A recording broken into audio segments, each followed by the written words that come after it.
Hey y'all, I'm back with chapter 2, Bernice. She had seen her reflection in the cracked mirror above the wash bin.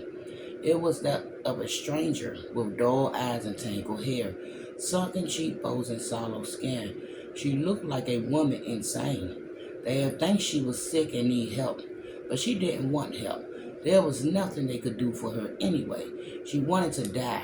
She wanted to be with her husband and her son.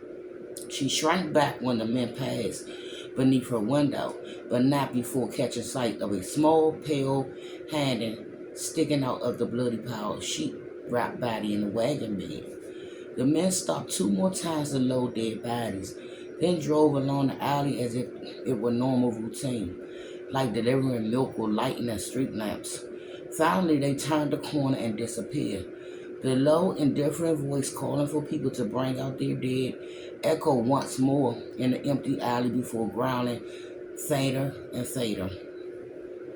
Then the afternoon went silent and Bernice was alone again.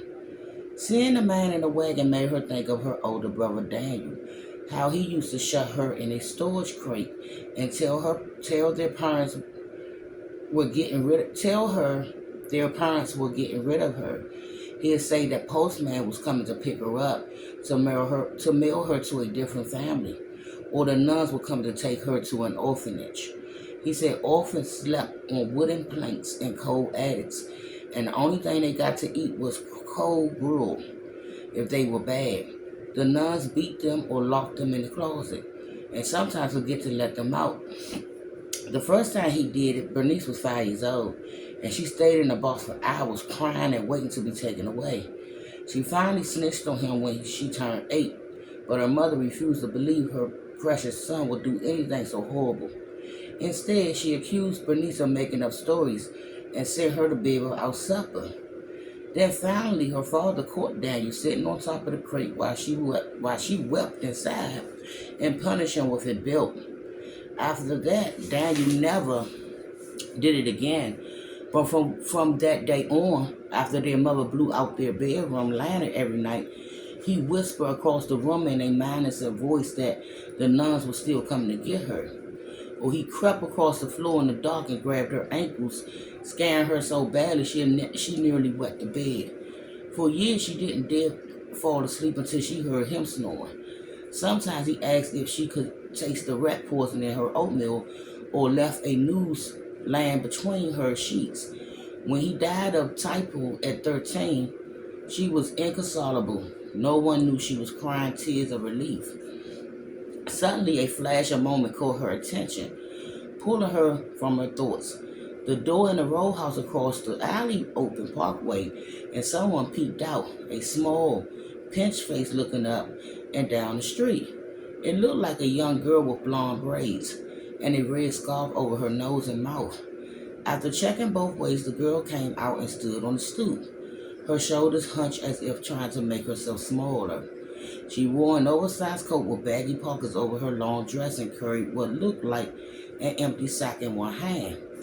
Bernice couldn't be sure, but it looked like Mr. and Mrs. Lane's daughter, the one with the bluest eyes she ever seen and the odd-sounding name. What was it, Gia? Pia? Yes, that was it, Pia. She remembered because she heard the Duffy boy calling out to her as she sat reading on the steps one day. At first she thought he was yelling in a different language, but then the girl waved and went to greet him. That's when Bernice realized the strange word was a name. Another time at vegetable stand, she heard Mrs. Lane talking to the same girl and realized it was her daughter. Neither of them paid any attention to her, but Bernice had noticed the striking color of Pia's eyes, like the deep copper of a blue jay wings. At the time, Bernice had only been weeks away from giving birth to Wallace and had almost stopped to admire Mrs. Lane's new twins, but she kept going. Mr. Lange had taken her father's job, not to mention she couldn't let the neighbors see her talking to Germans. She wondered briefly if she's temporarily lost her mind. Then reminded herself the twins were only babies, too young to be swayed by German's views and behavior. She couldn't fault herself for being drawn to their sweet newborn faces. And I'll be back where I left off at with Bernice.